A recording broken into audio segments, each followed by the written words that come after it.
estamos hoy de nuevo en una edición de Inmersión Talento, junto con Cámara de Comercio de Zaragoza, en un marco incomparable como es el Acuario de Zaragoza. Y bueno, más allá de agradecer a los promotores y digamos al anfitrión de este formato nuestra presencia aquí, así como a las empresas que nos acompañan hoy, quería agradecer a Paula Garcella, que nos acompaña hoy para hablar de talento, para hablar de diversidad, para hablar de innovación y de tecnología. Muchísimas gracias, Paula, por aceptar la invitación. A ti, Elena. Oye, antes de comenzar a hablar del tema y centrarnos un poquito, quiero presentarte, es obligado. Haciendo un repaso así rápido de tu trayectoria para que te conozcan más, me gustaría focalizar en que tu formación de base es licenciada en Administración y Dirección de Empresas, que tu especialización o tu carrera profesional ha estado muy centrada en desarrollo de negocio y bueno, a diferentes niveles y en el ámbito internacional. Y si bien es cierto que inicialmente te especializaste con diferentes formaciones y empezaste tu experiencia profesional por cuenta ajena hasta el año 2018 en Barcelona, cuando cierras esa etapa, vuelves a Zaragoza para incorporarte como socia en el Family Office pues bueno, que tenéis o del que formabas parte, especialmente con la idea de empezar una andadura en relación a inversiones en diferentes sectores, porque va desde la biotecnología, y ahora hablaremos mucho más de ello, y toda la parte de sistemas eléctricos, con lo cual la diversidad de conocimiento y la diversidad de sectores y de empresas es múltiple. Y si bien es cierto que te has ido centrando en inversiones, es en el año 2022 cuando asumes el reto de abarcar la posición de CEO en justamente una de las empresas, en Bioclonal, ¿sí? Sí, así es. Y me encanta un lema que me gustaría que cerrara tu presentación, y es: nunca pierdas la oportunidad si puedes aprender. Qué lema tan interesante para hablar precisamente de personas, de innovación, de crecer, ¿verdad? Gracias otra vez. Me querría meter dentro ya del marco del tema que nos ocupa hoy, pero para empezar realmente a centrar el tema de tecnología y biotecnología, querría que tú misma nos contases cuál es la visión como CEO de Bioclonal. Perfecto. Pues oye, muchas gracias por la introducción, Elena. Os saco los colores. Gracias también a Cámara por darme esta oportunidad en este marco incomparable. Y desde Bioclonal, o cuando asumí la posición de dirección general de Bioclonal, que además para mí, aparte de un reto, supone una oportunidad y supone seguir, ¿no?, desempeñando ese lema de seguir aprendiendo, eso seguro. Nosotros en Bioclonal, o la idea de montar Bioclonal, es un laboratorio de biotecnología que, como mencionaba Elena, nosotros nacemos a finales del 2022, o sea, acabamos de nacer con la idea de hacer las cosas de manera diferente a cómo se venían haciendo. Si hay dianas o hay enfermedades complejas que no están resueltas, hay veces es porque no se conoce la causa y otras veces porque conocida la causa no se puede solucionar. Y nosotros consideramos que si se hacen las cosas de la misma manera, pues vas a llegar siempre a las mismas soluciones y no a otras diferentes. Así que decidimos cambiar o investigar acerca de los procesos de inmunización de los animales, y hemos cambiado los protocolos de tal manera que los anticuerpos que se generan son diferentes a los que se venían generando. ¿Y qué hacemos con esto? Pues para no quedárnoslo para nosotros solos, que no tendría ningún sentido innovar para guardarlo en un cajón, hemos decidido ponerlo al servicio del ecosistema y dar a conocer nuestra tecnología a otras compañías que están teniendo problemas en sus desarrollos, para que usen nuestra tecnología y mejoren los productos o los medicamentos que sacan. Y además nosotros mismos usamos nuestra tecnología fruto del conocimiento de nuestro equipo fundador y de personas que se han ido añadiendo al equipo, muy especialistas en todo lo que es sistema nervioso central, estamos desarrollando un anticuerpo para el diagnóstico temprano de la enfermedad de Alzheimer. O sea que wow, ahí es nada. Ahí estamos. Ahí sí, es nada. Ahí es nada. Bien, tú has dicho que nacisteis entre el 20 y el 22. Ahora quiero ver, quiero conocer la visión más personal o el reto que supone para una joven empresaria precisamente asumir esa posición. ¿Cuál es el beneficio, cuál es la oportunidad o cuál es el reto que tienes por delante desde esa posición de joven? Exacto. Pues mira, beneficios para mí personalmente todos, la verdad. Creo además que es un reto, pero para mí supone un beneficio doble en el sentido de que no solo considero que voy a crecer mucho profesionalmente y que puedo hacer las cosas de una manera diferente, sino además que puedo servir de referente para este sector que lamentablemente a nivel de gestión y de CEO pues sigue masculinizado y sigue, si se permite la expresión, pues con personas muy adultas, porque se presupone que un adulto pues sabe mucho más que una persona más joven, ¿no? Entonces creo que mostrar estos referentes para las nuevas generaciones y que se pueden hacer o que se pueden asumir puestos de responsabilidad desde muy temprana edad, pues creo que es muy positivo. Completamente de acuerdo contigo. Venga, entonces vamos a hablar realmente del tema de hoy, de diversidad, talento, innovación, crecimiento. ¿Cómo definís diversidad? ¿Qué es diversidad en Bioclonal? Vale, pues nosotros la diversidad la entendemos de dos maneras, tanto en diversidad de conocimiento como en diversidad generacional. Nosotros sí que es verdad que en el equipo hay gente muy joven y gente muy mayor o con mucha experiencia, como decimos nosotros. Creo que es muy bueno que haya esas dos posiciones y luego una diversidad de conocimiento. Diversidad de conocimiento en el sentido de que pues la biotecnología o la ciencia es un mundo muy amplio, ¿no? Y nosotros hacemos algo como muy concreto, que es la parte de inmunización. Entonces sí que es verdad que esos perfiles, digamos, con más experiencia nos permite que enseñen a las personas más jóvenes que quizás entran con unos conocimientos, pues sí es verdad, muy amplios, pero muy poco específicos en un tema concreto, pero que sin duda aportan pues, otros conocimientos que también son necesarios. Qué interesante, porque has hablado de diversidad generacional, que luego lo retomaremos, y diversidad de conocimiento. No obstante, te pongo un reto por delante, porque ¿eso es talento o qué es para ti talento? Vale, pues eso a mí me gusta mucho porque sí que es verdad que considero que ahora lo del talento es una palabra como muy manida, ¿no? Todo el mundo habla de talento y retener talento y yo creo que el talento para mí no solo es una cuestión de aptitudes, que pues sí que es verdad que hay gente muy talentosa en algo muy particular o pues que sabe mucho de una materia, pero luego tiene pocas aptitudes, como pueden ser aptitudes sociales o de transmitir ese conocimiento. Hay gente que sabe mucho y no lo sabe transmitir, entonces dentro de una organización eso también puede llevar a ser un problema en el sentido de que si el conocimiento entre los diferentes perfiles y entre esa diversidad no fluye y no fluye bien, por mucho talento que tengas, si cada uno se lo guarda en su parcela, la compañía no sigue adelante. Así que un talento desmedido puede llevar a ser un destalentado en muchos sentidos. Entonces creo que hay que canalizarlo bien y un balance es bueno. Y si tienes una persona muy talentosa, pues otra persona que sea también muy talentosa, pero quizás en aptitudes y en saber transmitir ese conocimiento. Con lo cual, digamos, sería una mezcla de ese conocimiento, que a veces, muchas veces es complicado mezclarlo con otra serie de skills, habilidades, actitudes, la verdadera descripción, ¿no? Para vosotros de lo que sería talento. Oye, y gestionar esa diversidad de pensamientos y de enfoques, ¿de qué manera realmente está contribuyendo, en vuestro caso, a la innovación? Pues para mí, desde la posición de estratégica que tengo, ¿no? Que al final una persona que dirige una compañía pues no deja de ser como un director de orquesta, ¿no? Que tiene que coger todos los palos y saber tocarlos para que la música suene bien.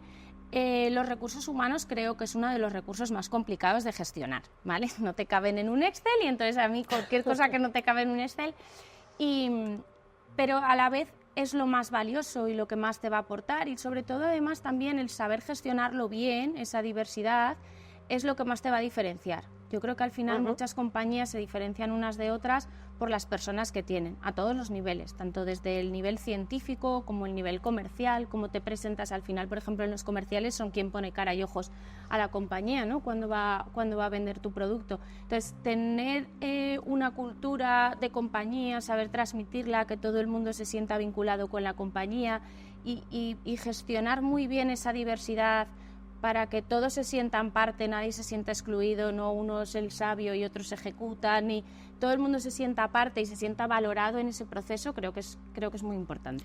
Es verdaderamente complejo, lo que estás planteando. ¿Qué caso práctico o qué política nos podrías compartir que tú crees que tenéis que implementar o habéis implementado como para que esa gestión de esa diversidad sea real en vuestro día a día? Pues nosotros una de las cosas que hicimos cuando montamos el laboratorio es que los espacios fuesen abiertos. Evidentemente tiene que haber espacios de reuniones privados o incluso si alguien necesita pues más concentración y demás, pero creo que los espacios abiertos favorecen mucho ese intercambio de conocimiento entre las personas. Y nosotros además consideramos muy importante que haya colaboración entre esos diferentes perfiles y esas diferentes experiencias. Es decir, si por ejemplo hay personas con mucha más experiencia a nivel de conocimiento científico que pueden aportar y enseñar a personas más jóvenes recién salidas de la universidad, que están ávidas de ese conocimiento y que lo necesitan, que alguien les enseñe, ¿no? Porque una cosa es la carrera y otra la práctica.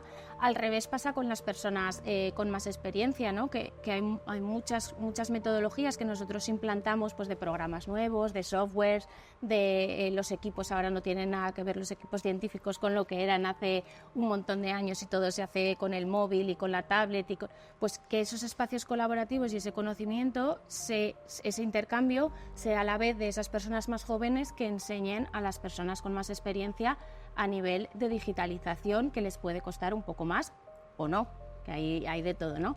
Pero por regla general, pues antes las cosas se hacían más analógicas y ahora pues es todo digital, o así debe de serlo, claro. Entonces, si volvemos a ese concepto de diversidad generacional, ¿realidad o ficción? Superrealidad, y yo además creo que como sociedad tenemos un reto ahí de intentar que esa brecha sea lo menos dañina posible para todo, tanto a nivel organización como a nivel incluso personal y como sociedad. Creo que las personas pues eso, tienen muchísima experiencia y creo que es una cuestión de saber adaptarlo y saber hacer ese match con los nuevos mundos en los que vivimos, que son cambiantes, tienes que ser hiperflexible, y quizás las personas con más experiencia y más años son menos flexibles porque han considerado que las cosas se venían haciendo así y funcionaban y pues tienen más miedo a ese cambio, pero vivimos en esa sociedad cambiante y yo creo que se tienen que adaptar, unos y otros. Entonces, si por ejemplo hablamos de atraer talento, ¿qué tipo de talento es el que, por ejemplo, vosotros buscáis? Y ante una situación en la que se te presenta una persona con más experiencia y otra con quizás un poquito menos de experiencia, pero bueno, un compendio de actitudes y demás, ¿cómo solucionamos esa disyuntiva? Pues es una muy buena pregunta y yo además he estado en ambas tesituras, ¿no? Creo que además las personas con menos experiencia son más moldeables a los procesos y a las culturas de las organizaciones. Al final el que lleva más años en el mercado ha aprendido sus rutinas y sus procesos y eso no deja de a veces generar inconvenientes a la hora de adaptarse a nuevas organizaciones. Pero en algunos casos muy concretos la experiencia también es un valor y en el caso, por ejemplo, de la ciencia, al final la ciencia se aprende andando.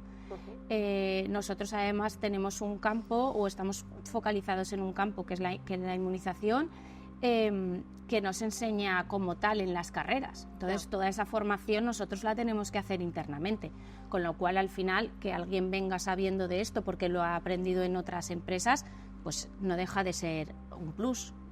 A la hora de que a nosotros formar a la gente joven la formación lleva un tiempo, Seas joven, seas adulto, seas como seas, la formación lleva un tiempo y un desgaste para la organización. Entonces, bueno, ahí ya entrarían mucho en juego lo que hablo yo del talento, ¿no? También de saber valorar esas otras aptitudes y esos soft skills que le llaman ahora, si encajan dentro de la organización o no, independientemente de la experiencia.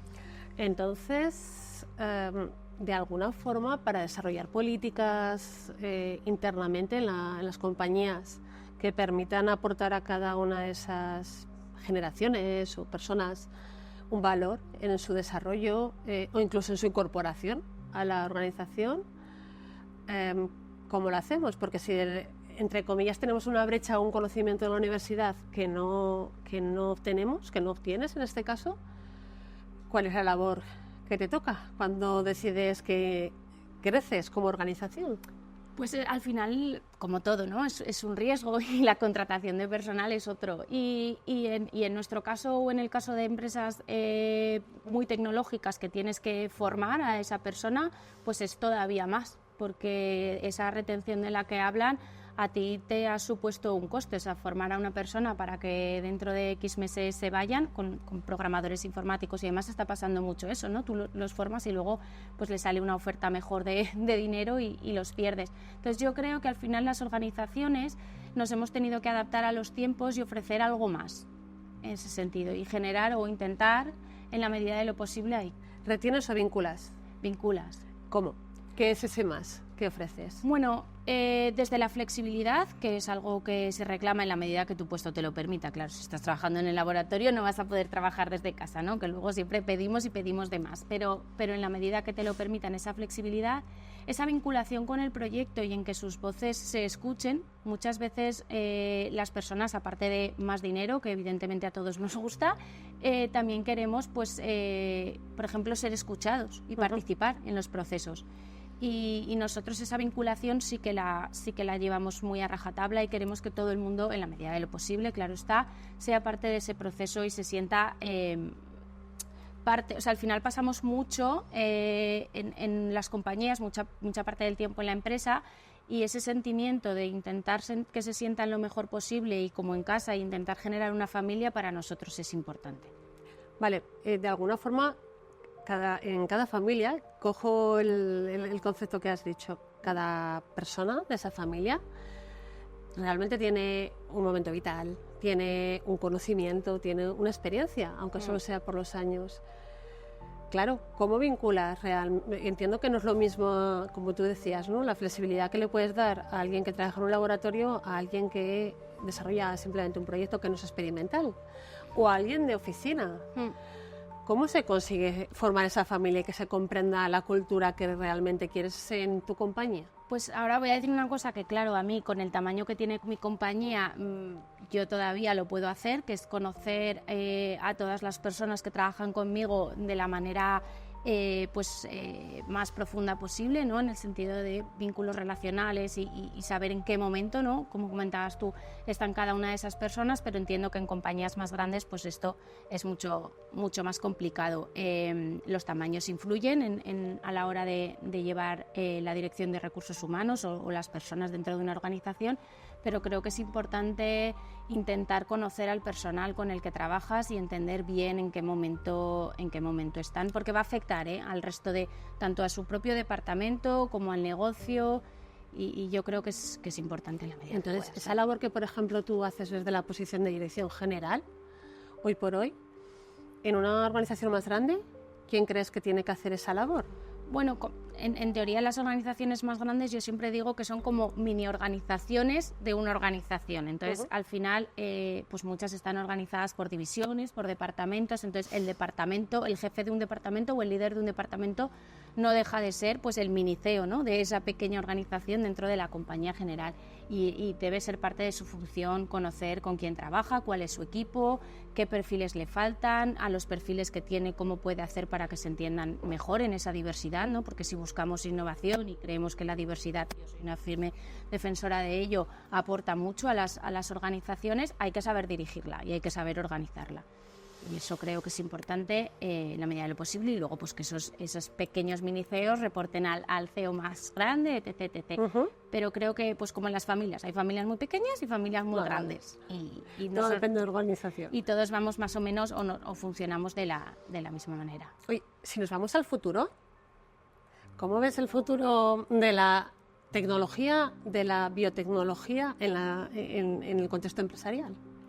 Vale, pues yo soy muy optimista por naturaleza y yo considero que el futuro va a ir muy rápido, o sea, va a ser muy cambiante, pero va a haber grandes oportunidades y sobre todo, y una cosa que quizás antes era más complicado y ese futuro lo ve o lo pinta más prometedor, es que al final en este mundo tan globalizado nosotros podemos estar haciendo biotecnología desde aquí y nuestros clientes estar en Boston, y eso es algo fantástico que te permite, digamos, hacerlo desde donde quieras, si logísticamente puedes. Y eso a mí me encanta. Y luego otra cosa que también creo que es muy buena, y que creo que esa diversidad y esa gestión de la diversidad va a ser importante. El conocimiento está ahí, el saber gestionar toda la información y esos datos te lo aporta la experiencia, con lo cual los perfiles con más experiencia van a tener que enseñar a los más jóvenes a sacar conclusiones de esa amalgama de datos que va a haber, que va a ser lo más difícil, ese criterio y ese saber gestionar toda esa información. Y aplicar, y al revés, la gente más joven intentar aplicar esas nuevas tecnologías que van saliendo. O sea, tú aprendes un programa y pasado mañana hay otro.